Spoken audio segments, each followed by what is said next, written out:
I do you know what this is about? It's about Gura. You already know the situation that we didn't even get over Mume's graduation, and then we get hit by another one. But at the same time, there is no really good way to ever announce these things. Like no matter what, it's gonna be painful in some ways.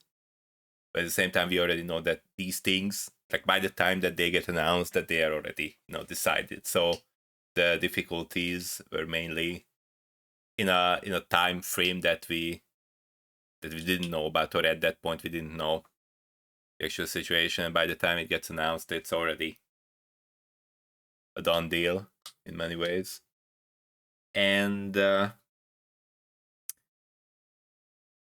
it's weird to say that it's that there is some sort of not really getting used to it, but way to you know handle the situation. Because I think my like by the time I was around, like that was I'm just gonna stick with Holo Ian because that's what I mainly follow. But obviously there was Aqua's graduation, so many people were there, like insane amounts of people. I don't remember precisely the number. That was a lot of people for Aqua's graduation. But as for Holo Ian, which I mainly follow, there was Ame, and I think that was at the end of October, right? And then there was Fauna. It was already like in this year, and then Mumei now and Gura. And I say Gura is in many ways like I guess I can say, right? It's the face of Holoian in many ways. Like just if you like purely go by the word's exposure to Holoian, like if I go by numbers, whatever they mean. But obviously that's just one metric. It's not really the point, and not really the thing that we connect with emotionally. So kind of similar to what I was saying about with Mume, that by the time I got around to watching Holoian, there wasn't that much the current streams for Roger Evans, relatively speaking. So most of what I seen from Gura was lots of past VODs and clips. Like anytime a clip or a short or in whatever format it comes around, I click on it and I watch it and I have an amazing time. And then also the time that I had all the Gura karaoke compilations going on repeat while I was doing whatever I was doing, and those were magnificent as well. But of course, like when I got into, there was still events and concerts and collaborations where Gura was present. So I've tried to catch some of that as well when I could. I think the Amesame spelling bee was the first like big thing that I was actually around for. I was actually watching Hololive fully, and that was just amazing. Like so many things, like the models and everyone is just you could basically do with the Hololian girls that you just put them in a Discord room or whatever, and then just open mic, and then interesting and entertaining and great things will happen no matter what. But especially when there's so much extra preparation and work going into it, like it was into the spelling bee. And obviously that's just one example of many. So what I'm trying to say is that even though I what I have witnessed, what I have seen and heard is just a fraction of the whole body of work, even that is hugely influential, and just hats off basically. And another thing that I was thinking about with that is just when I got into watching, and like I struggle to pin down like a precise date, but there are so many things that I kind of take for granted, like just the presence of Halloween, or just how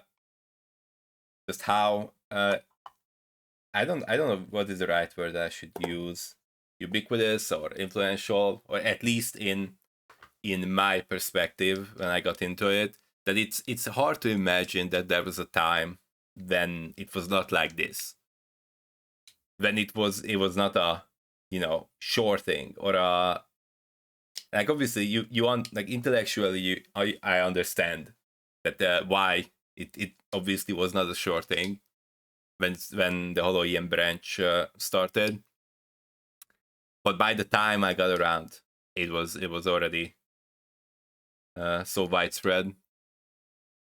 And yeah, but yeah, it's 5 years is not, like, it's a long time, but at the same time it's not that long of a time. Like, if I look at my life, like, in parallel to what I retroactively know, that there was a a world, or a community that was already happening and going on from like 2020. And there's also the whole, like, time dilation effect that was the pandemic, that also messes with the perception of time in many ways, and then obviously all the other things that are happening in the world. But what I'm trying to get is that there's like a weird thing where 5 years, it seems like not a long time, but if you look at it in the perspective of all the events and streams and just all the wonderful things that happen in the realm of VTubing or HoloLive or HoloEN, whichever circle you wanna take as an example, then it looks like a lot longer than 5 years, because there's just so many things like concentrated into it, and which is a wonderful thing, and that is one of the main reasons why I love and I follow them. It's because it makes every day special, every day different, and every day has a merit of its own. Like, if you're not watching something live, then you're catching something from the past, and there is like an infinite backlog of VODs that I have yet to get to. So there's just so many things happening.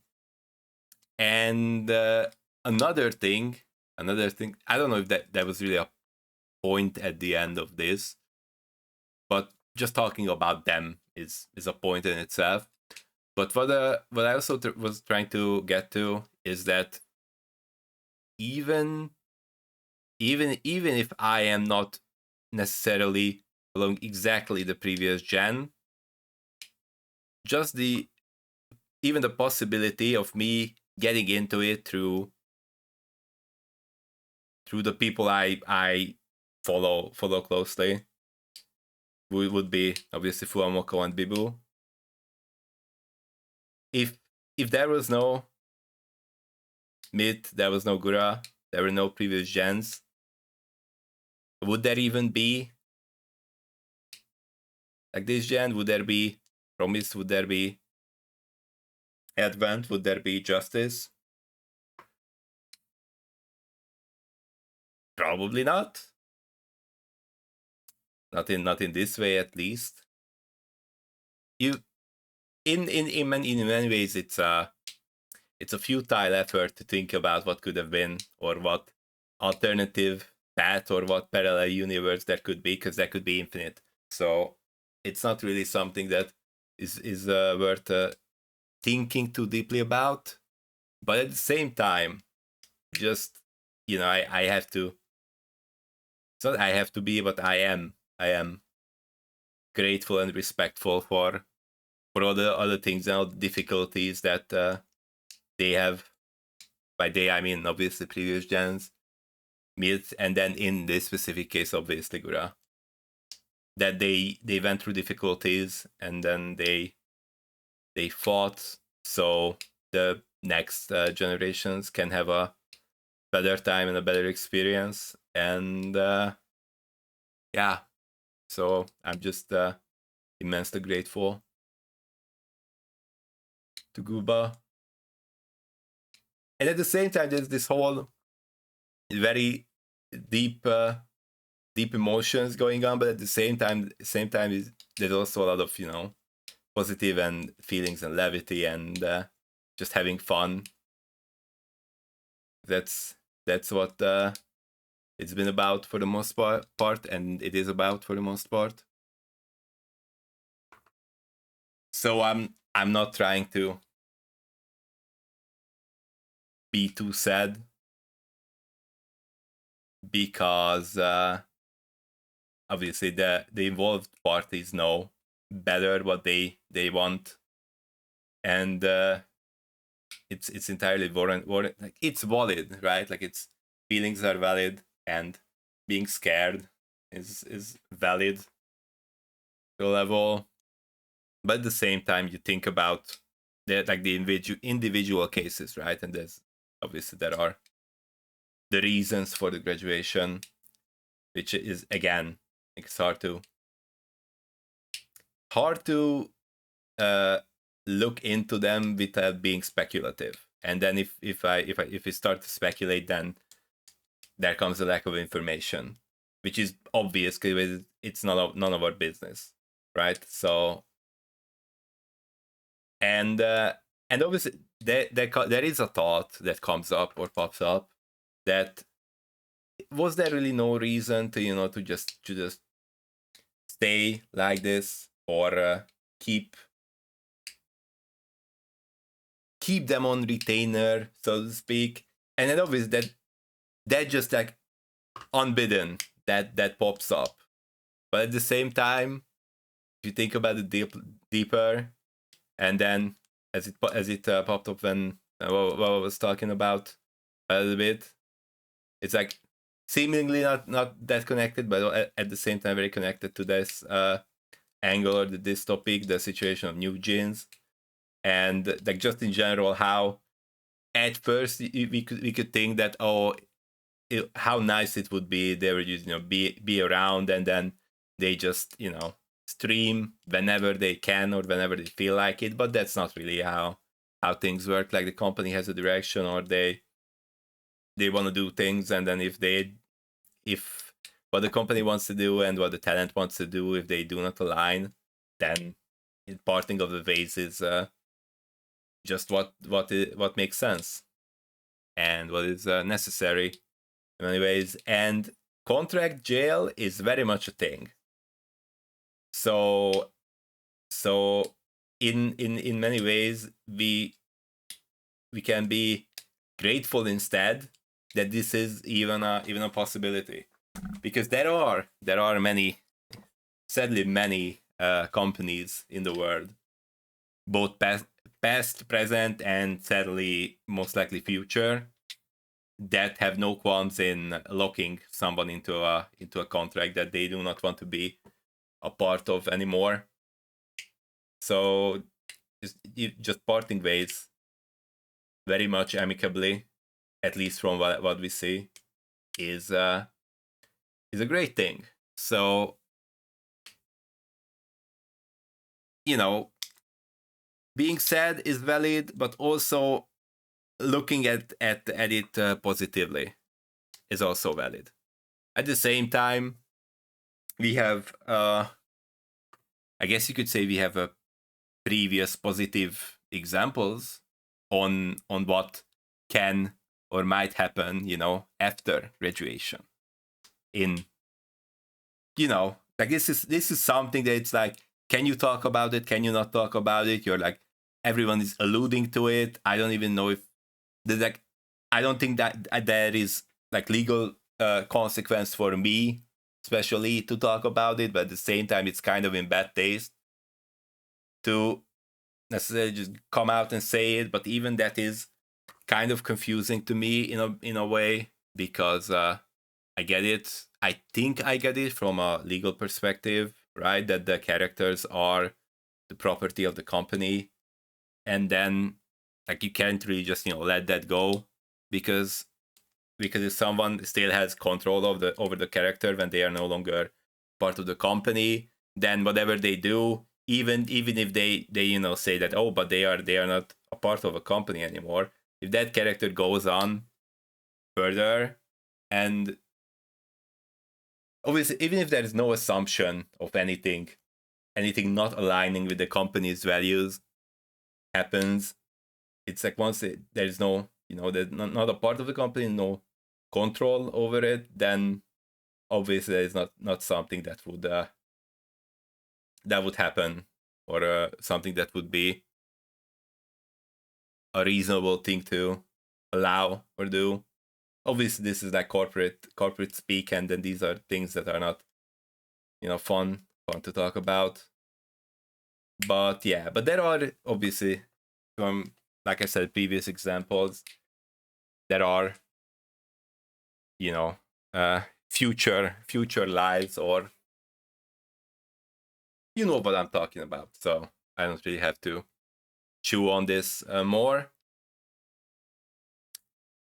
And I'm sure I've missed something again, because there's just so many things and topics, and so there's so much to talk about in this whole universe, so to speak. So yeah, what we can hope is that everything will be okay in some ways, and everyone is going the path that they want to go, and we could dream about a world, and there's no friction, and there's no parting of the ways. But at the same time, just that's just how things go, and overall that's a good thing, because how boring would it be if everyone would just want the same thing all the time? That would yeah. And one more thing is that these graduations and goodbyes are things that reiterate the point that everyone knows, right? But not everyone knows, but not experiences it all the time. That every day is precious, and every day is special, and then you never know what the future holds. So you should cherish and treasure every moment that you have. And then in this context, those moments mean that every moment that you have with uh, with the VTubers, with Hololive, with Holoian, with Yoroshi, with your Kamiyoshi, and yeah, cherish those moments.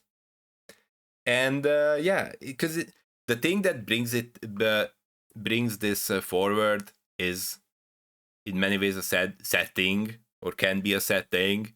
That you never know what the future holds, and every day could be the last, and etc. etc. But I guess the main focus of this is that treasuring the moments that you have, without the negative connotation that is the other part, or the other half of the saying or the sentence. So yeah, thank you very much, Gura. Thank you for all the memories that you've shared with us, made with us. Like, am I making the memories? Are they making the memories? Are these memories something that we like collectively share? But more realistically, everyone has their own experience, and their own different memories of the same event that are still interconnected in some ways. Yeah. Anyway, thank you, Shork. Thank you, Yuba. Thank you for blazing the trail, laying down the path, and we will miss you. But yeah, I think everything will turn out okay. Thanks, Goomba. Bye bye.